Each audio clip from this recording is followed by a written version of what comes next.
Bien-aimés en Jésus-Christ, nous remercions le Seigneur de ce que l'accordé à chacun de nous qui retrouvez nous encore sur cette ligne pour que nous capables mettez-nous à l'école du Seigneur, à l'étude de la parole de Dieu.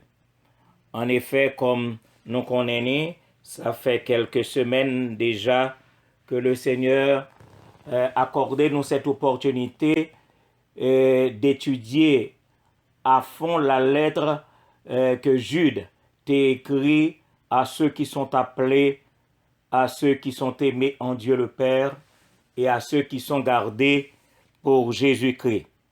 Nous invitons pour nous ouvrir Bible nous ensemble avec nous pourrons faire encore la lecture de 3 versets en Jude, les versets 5, 6 et 7. Jude, du verset 5 au verset 7. Et je lis pour vous. Je veux vous rappeler, à vous qui savez fort bien toutes ces choses, que le Seigneur, après avoir sauvé le peuple et l'avoir tiré du pays d'Égypte, fit ensuite périr les incrédules, qu'il a réservé pour le jugement du grand jour, enchaînés éternellement par les ténèbres, les anges qui n'ont pas gardé leur dignité, mais qui ont abandonné leur propre demeure, que Sodome et Gomorrhe et les villes voisines qui se livrèrent comme eux à l'impudicité et à des vices contre nature, sont donnés en exemple, subissant la peine d'un feu éternel. Alors, puisque nous voulons aller à fond dans cette étude, nous pourrons le refaire pour vous-même, mes frères et mes sœurs bien-aimés, la lecture du verset 5, parce que nous pourrons focus sur une partie dans le verset ça, qui est extrêmement important et qui est capable d'attirer attention et pas moins et ou même également. Le verset 5. Je veux vous rappeler, à vous qui savez fort bien toutes ces choses, que le Seigneur, après avoir sauvé le peuple et l'avoir tiré du pays d'Égypte, fit ensuite périr les incrédules. En effet, mes frères et mes sœurs bien-aimés, nous connaissons que tu as gagné un nombre de Juifs importants qui étaient sortis de l'Égypte et la destination, c'était Canaan. Et voilà que de ce nombre important de Juifs qui quittaient l'esclavage en Égypte, combien sont-ils si là yo qui rivaient mettre pied yo à la terre promise? La Bible dit nous de eux-mêmes, seuls Josué et Caleb ont pu mettre enfin les pieds sur la terre de Canaan. Il est vrai, puisque ils ont passé 40 ans dans le désert, sûr et certain, les anciens qui ont quitté l'Égypte, c'est seuls Josué et Caleb qui arrivaient, mais je veux croire que les enfants qui sont nés dans le désert, ils ont été capables de rentrer avec Josué et Caleb dans la terre promise. Donc, nous rendons ça clair pour nous, parce que sûrement, nous sommes capables de poser question, mais puisque la promesse était faite au peuple juif, comment se fait-il que ce soit seulement d'eux? Donc, pendant 40 ans, ils ont passé dans le désert, sûrement, il y a des enfants qui étaient faits là, et ces enfants ont accompagné Josué et Caleb pour entrer dans la terre promise. Donc, nous venons rendre compte que du nombre des Juifs qui sortirent de l'Égypte, je dis bien, du nombre des Juifs qui sortirent de l'Égypte, seuls Josué et Caleb ont pu enfin mettre les pieds à la terre promise. Parce que en 1 Corinthiens, le chapitre 10, le verset 5, là, il est écrit, la plupart d'entre eux ne furent point agréables à Dieu. Pas pour prendre pour nous. La plupart d'entre eux ne furent point agréables à Dieu. Et demandez-nous souligner le terme utilisé ici par l'apôtre Paul en 1 Corinthiens 10, le verset 5. Ils ne furent point agréables à Dieu, virgule, puisqu'ils périrent dans le désert. Et c'est le même terme que Jude utilisait. Il dit que ils ont péri dans le désert.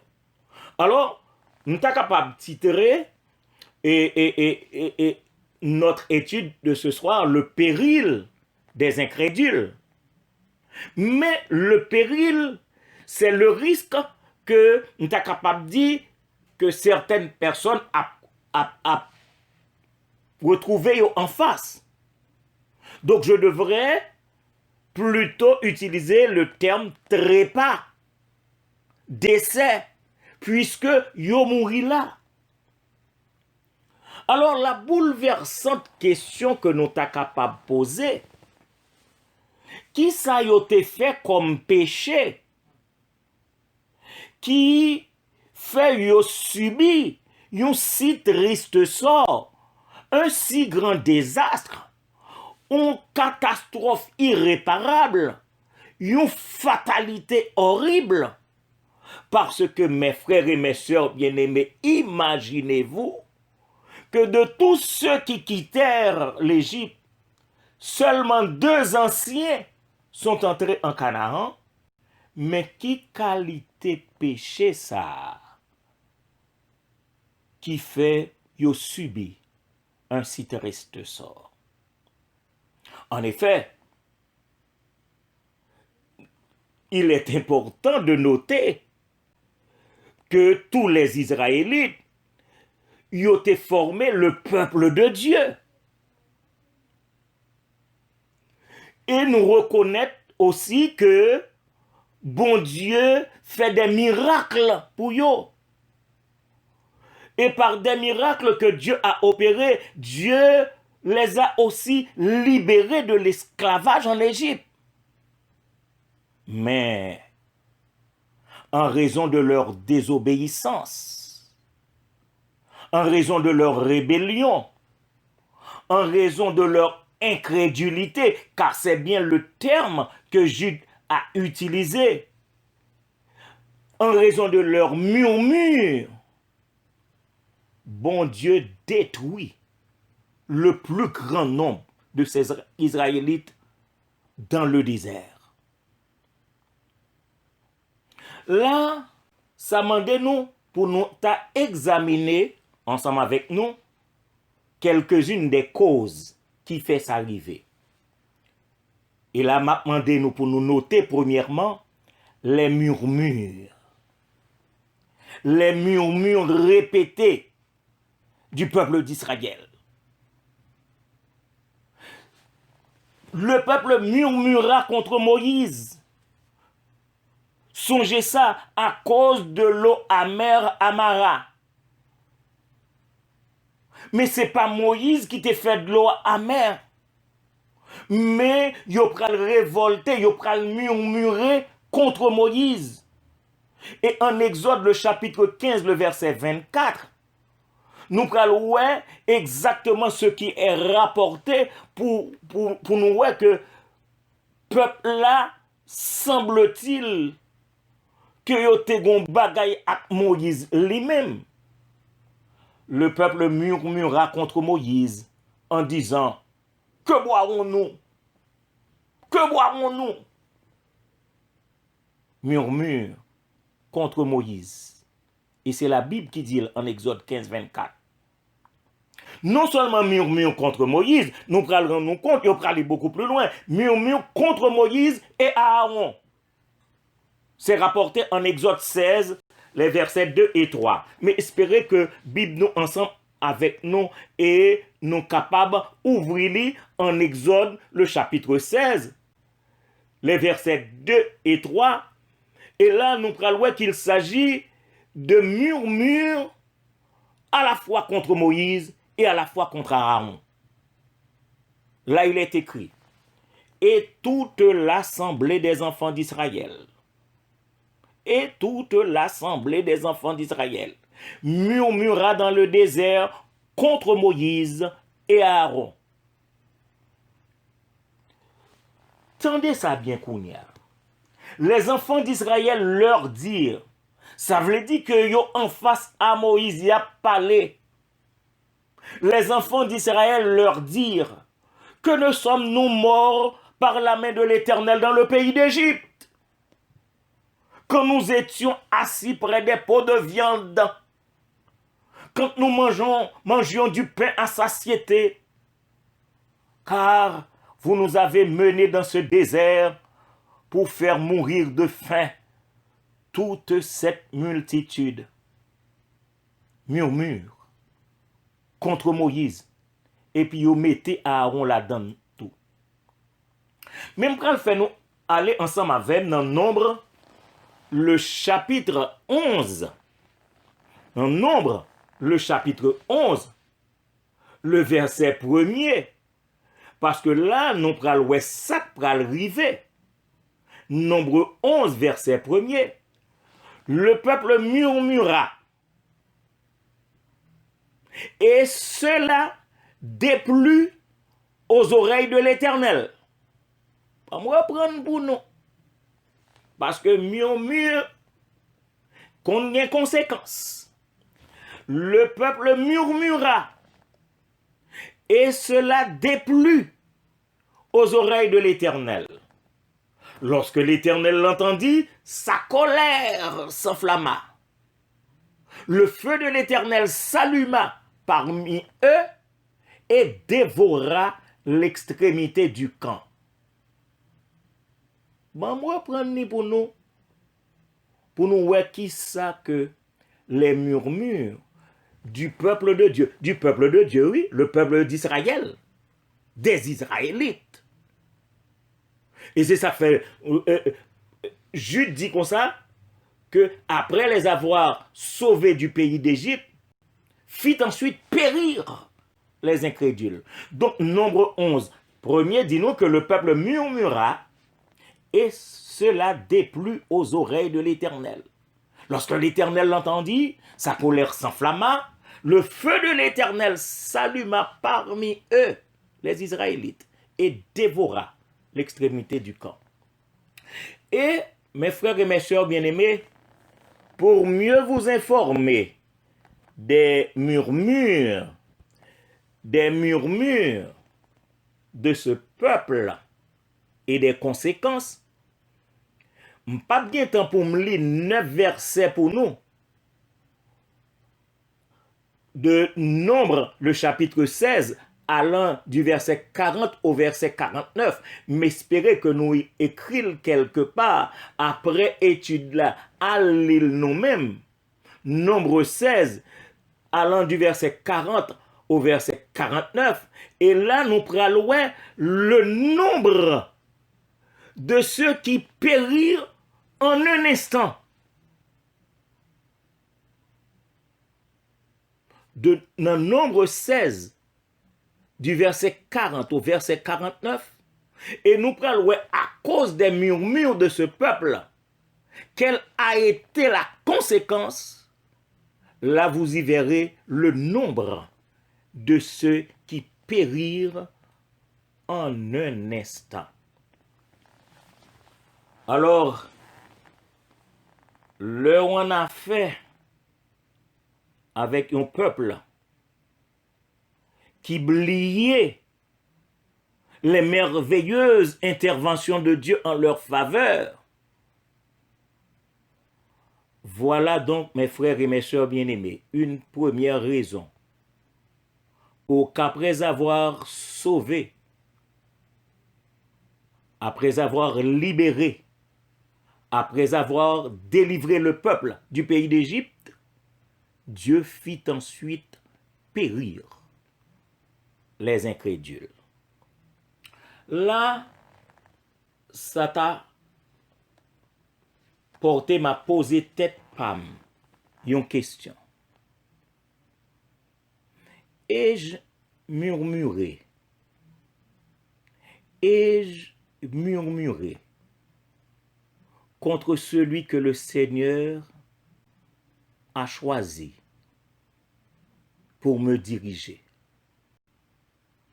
M'applique-t-elle à tête pam? Cette question, ça n'a pas empêché que nous-mêmes qu'attendez parfois poser tête en question. Et je murmurais contre celui que le Seigneur a choisi pour me diriger. En fait, Pitom définit murmure là pour nous bien comprendre. C'est souvent, mes frères et mes sœurs bien-aimés, et généralement des paroles malveillantes. Des paroles malveillantes exprimées parfois à voix basse. Et parfois même du fond secret de son cœur. Donc, mes frères et mes sœurs, l'étude est importante pour que, en tant que chrétiens, nous arrivions à appliquer vie-nous pour que la conformité à la volonté du Seigneur, parce que certaines fois, c'est la volonté du Seigneur que telle ou telle chose soit faite, parce que le peuple d'Israël, c'était la promesse de l'Éternel pour le retirer de l'esclavage en Égypte. Et le Seigneur relaye un serviteur pour ce travail, pour cette mission, le peuple murmura.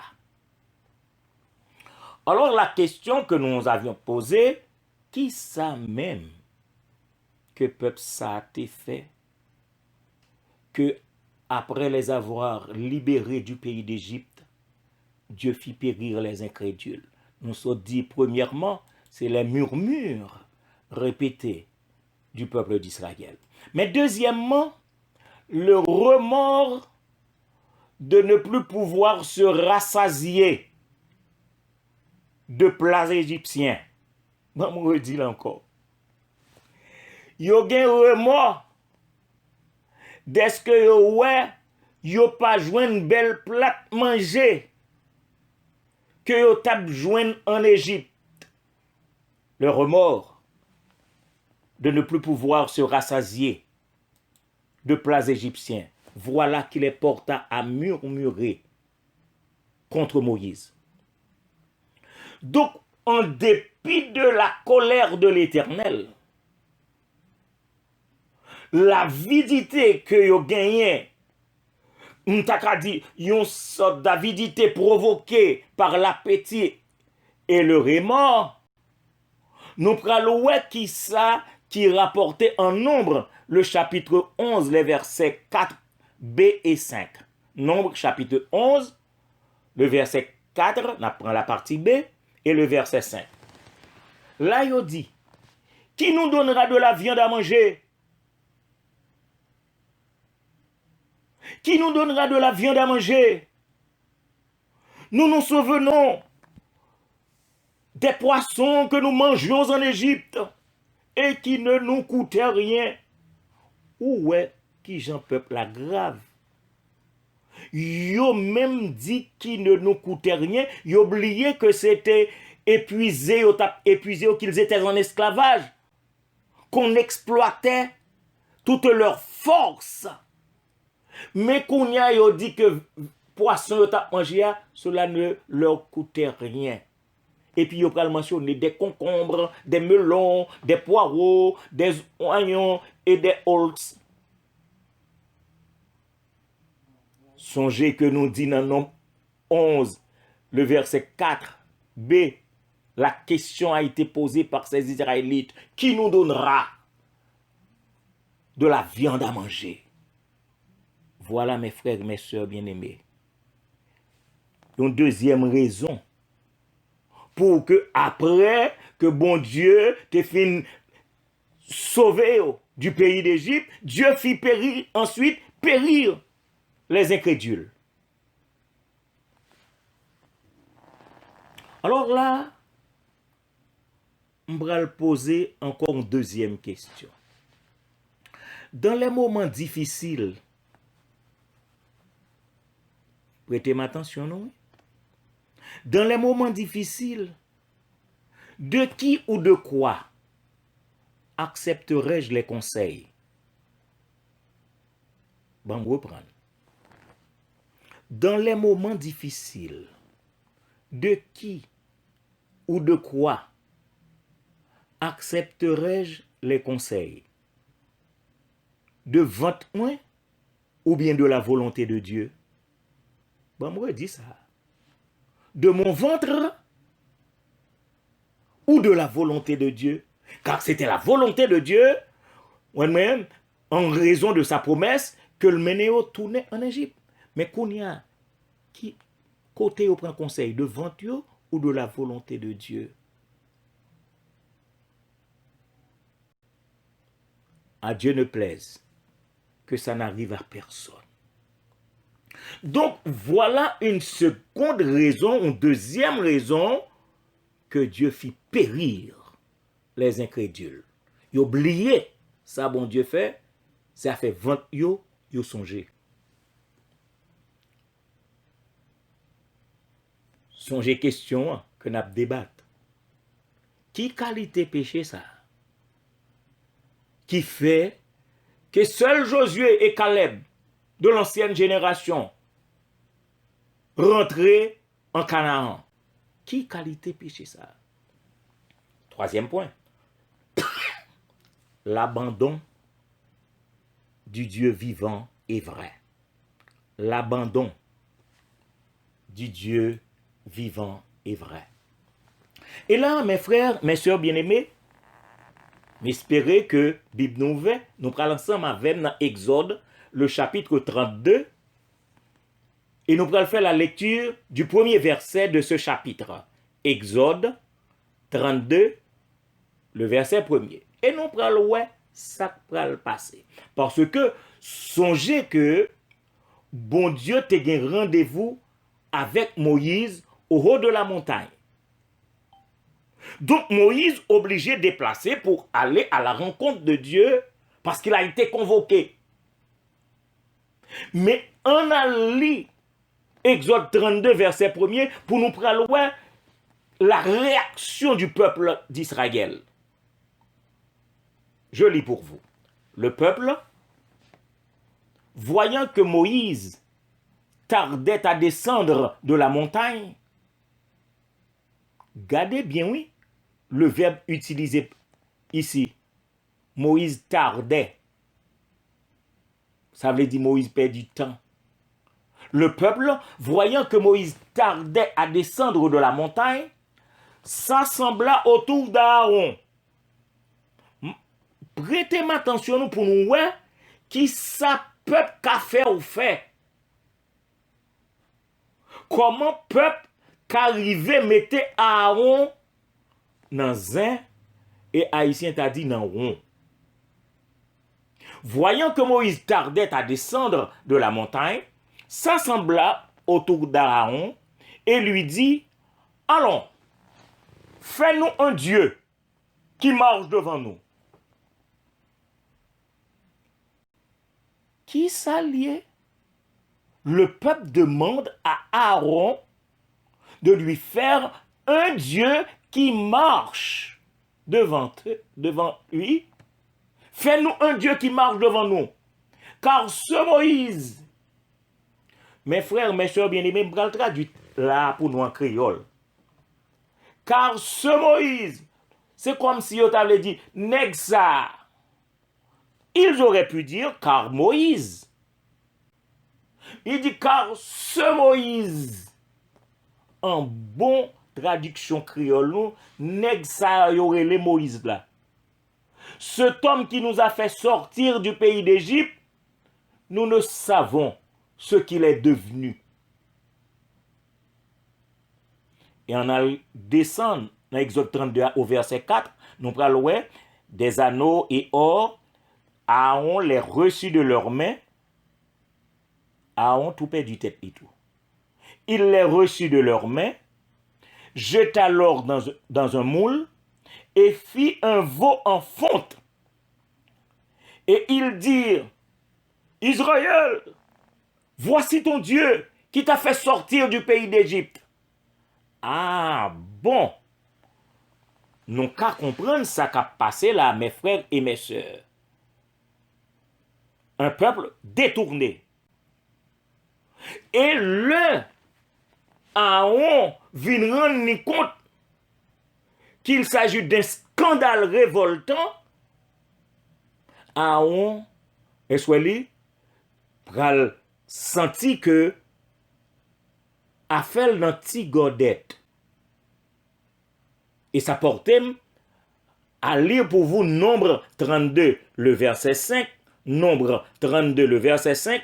Lorsqu'Aaron vit cela, il bâtit un autel devant lui et il s'écria, demain, il y aura une fête en l'honneur de l'Éternel.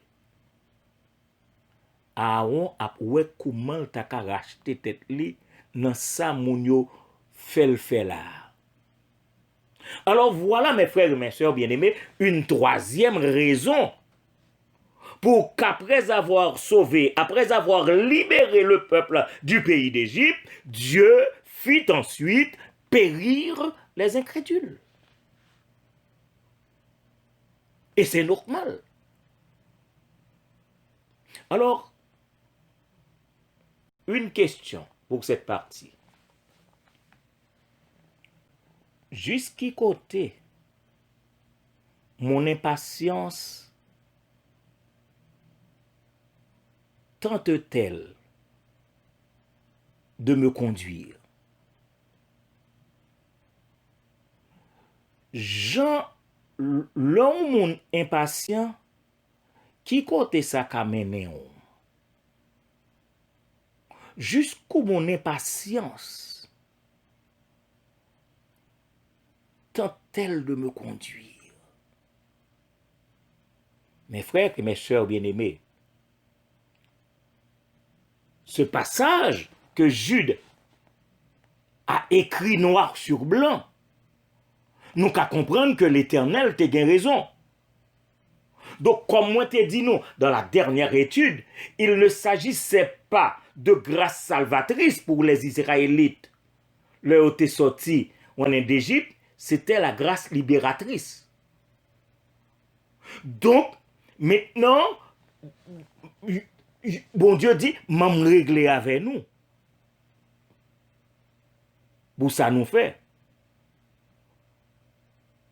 Josué a entré. Yes. Caleb a entré. Yes. Mais c'est petit nous qui va entrer. Mais quant à nous, dans le désert, Dieu fit périr les incrédules. Alors, la question qui péchait, nous avons déjà 3 points qui montraient nous l'état de ce peuple que Dieu délivra de l'oppression des Égyptiens. Mais la 4e raison que je voulais aborder avec nous, c'est la débauche. La débauche avec les filles de Moab. La débauche. Avec qui? Avec les filles de Moab. On allait ensemble avec Nombre, chapitre 25, les 2 premiers versets. Et nous allons voir dans qui situation le peuple d'Israël te mettait tête yo. Israël demeurait à Sittim. Et le peuple, tendez ça bien, et le peuple commença à se livrer à la débauche avec les filles de Moab. Wow. Le peuple commença à se livrer à la débauche avec les filles de Moab. Et qui ça les filles de Moab bral fait? M'espérer que Bible nous ouvre, nous suivons ensemble avec. Ces filles-là, elles invitèrent le peuple au sacrifice de leur Dieu. Cela veut dire Qui t'a fait bon Dieu pas nous, vin dans sacrifice pour bon Dieu roche nous, bon Dieu étoile nous, bon Dieu pied bois nous, au sacrifice de leur Dieu. Et voilà ce qui y est écrit dans ce passage. Et le peuple d'Israël, mangea et se prosterna devant leur Dieu. Waouh! Alors qu'en Exode 34, les versets 15 et 16, voilà ce qui y est écrit. Garde-toi de faire alliance avec les habitants du pays, de peur que, se prostituant à leur Dieu et leur offrant des sacrifices, ils ne t'invitent et que tu ne manges de leurs victimes, de peur que tu ne prennes de leurs filles pour tes fils et que leurs filles, se prostituant à leur Dieu, n'entraînent tes fils à se prostituer à leur Dieu. Donc, yo t'ai averti. Yo t'ai averti, Exode 34, 15, 16, garde-toi de faire alliance avec les habitants du pays, de peur que, se prostituant à leur Dieu et leur offrant des sacrifices, ils ne t'invitent et que tu ne manges de leurs victimes, de peur que tu ne prennes de leurs filles pour tes fils et que leurs filles se prostituant à leur Dieu n'entraînent tes fils à se prostituer à leur Dieu. Et songez, nombre 25, 1, 2, comme lit pour nous tout à l'heure. Voilà pourquoi Josué dira plus tard au peuple, Josué 23, les versets 12 et 13, Josué est après parler avec le peuple là. Si vous vous détournez et que vous vous attachiez au reste de ces nations qui sont demeurées parmi vous, si vous vous unissez avec elles par des mariages et si vous formez ensemble des relations, soyez certains que l'Éternel, votre Dieu, ne continuera pas à chasser ces nations devant vous, mais elles seront pour vous un filet et un piège, un fouet dans vos côtés et des épines dans vos yeux, jusqu'à ce que vous ayez péri de déçu ce bon pays que l'Éternel, votre Dieu, vous a donné. Donc, Josué dit, songez. Alors, voilà ce que Salomon pense en ce sens. Voilà ce que Salomon pense en ce sens. Et ça, c'est un passage qui t'a dû attirer attention, qui t'a dû attirer attention partout. Ecclésiaste, chapitre 7, le verset 26. Et j'ai trouvé plus amer que la mort. Prêtez-moi attention, non? Suivez-moi, s'il vous plaît. Lydie, Ecclésiaste 7, 26. Et j'ai trouvé plus amer que la mort la femme, dont le cœur est un piège et un filet, et dont les mains sont des liens. Celui qui est agréable à Dieu lui échappe, mais le pécheur est pris par elle. Mais espérez que nous comprenions ce texte de l'Ecclésiaste, le chapitre 7, le verset 26. Donc voilà une quatrième raison pour qu'après avoir sauvé, après avoir libéré, après avoir délivré le peuple du pays d'Égypte, Dieu fit périr ensuite les incrédules. Et maintenant, une question. Prêtez-moi attention, non? Parce que c'est important. Après avoir rencontré le Seigneur, les Yomoun fin rencontrer le Seigneur. Jusqu'où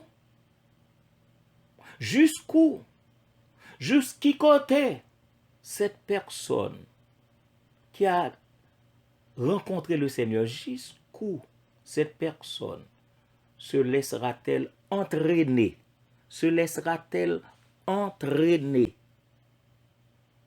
par les émotions sentimentales? Nous comprenons ça, m'a dit?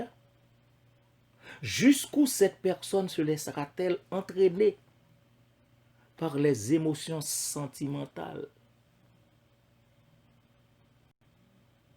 les émotions amoureuses?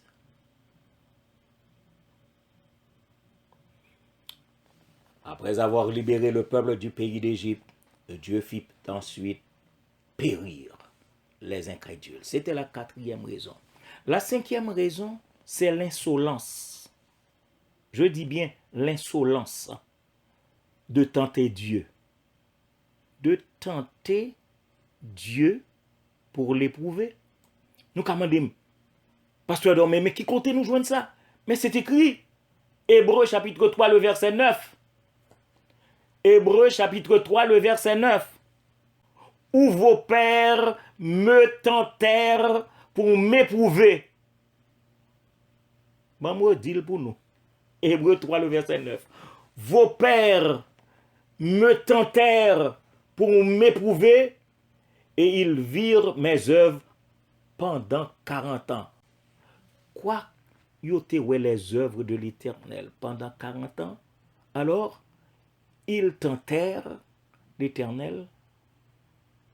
Alors Jude écrit, je veux vous rappeler, à vous qui savez fort bien toutes ces choses, que le Seigneur,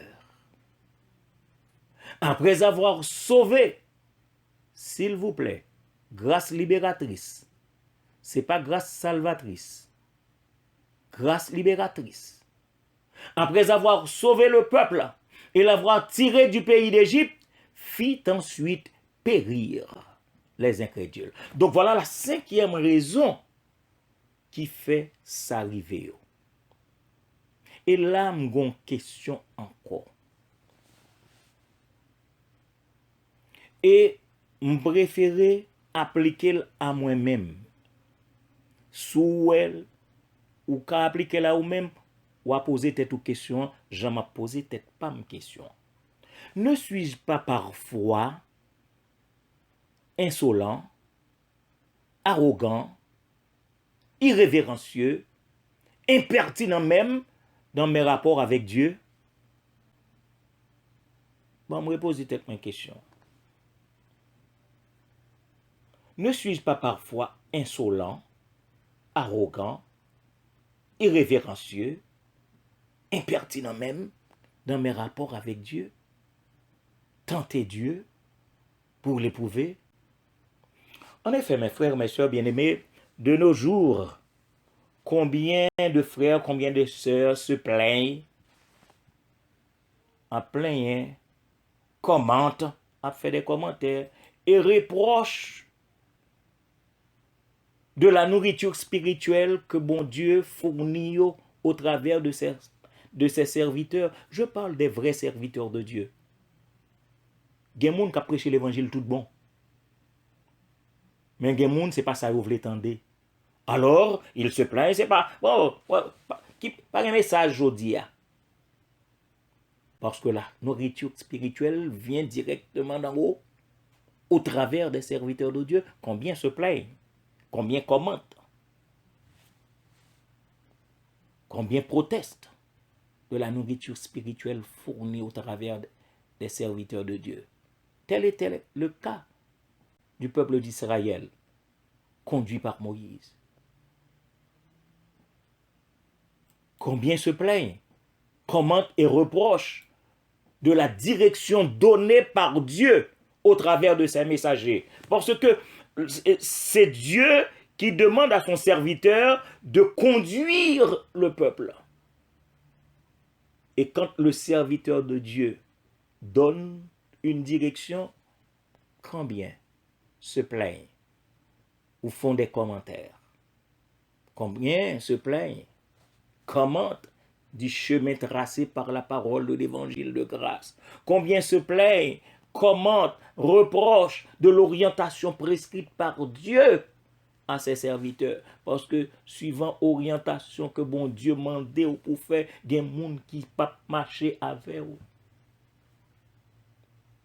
En effet, bon, dis-nous que le péril des incrédules, ce terme, le péril des incrédules est un risque énorme, parce que je reprends le terme dans sa signification étymologique. Le péril des incrédules, c'est un risque énorme. C'est une tragique situation. Et moi, je voulais croire que c'est un enseignement extrêmement important pour les chrétiens de nos jours. Parce que nous pas fait études bibliques juste parce que l'Église doit faire études bibliques. Mais nous fait études bibliques pour que les gens qui tendaient conformer vie aux enseignements des Saintes Écritures. Être obéissant à la parole du Seigneur. C'est ce que nous dit le cantique. Obéis quoi? C'est tout ça pour nous faire. Pour nous contenter en Jésus. C'est pour nous obéir quoi? Nous devons tous noter que Dieu a voulu, par cette étude, par l'épître, que Jude écrit à ceux qui sont appelés, à ceux qui sont aimés en Dieu, à ceux qui sont gardés pour Jésus-Christ. Dieu a voulu prévenir. Ses préventions, a voulu prévenir et faire résonner une sonnette d'alarme aux hommes de tous les temps et de toutes les générations, parmi lesquels je me retrouve, vous vous y retrouvez. Nous devons noter que après avoir été délivré, nous devons tous noter que après avoir été délivrés, nous devons veiller à nos comportements. Pour qui samedi, 2 samedis là avant, parce que Dieu ne plaisante pas. Dieu ne plaisante pas. Qu'il plaise au Seigneur que tout le monde qui t'attendait essayez comprendre tout ce qui a été dit de telle sorte que non seulement nous qu'à bénéficier de la grâce libératrice, de la grâce protectrice, mais également consolider ce que nous appelons la grâce salvatrice. Que Dieu vous bénisse et qu'il vous garde. Amen.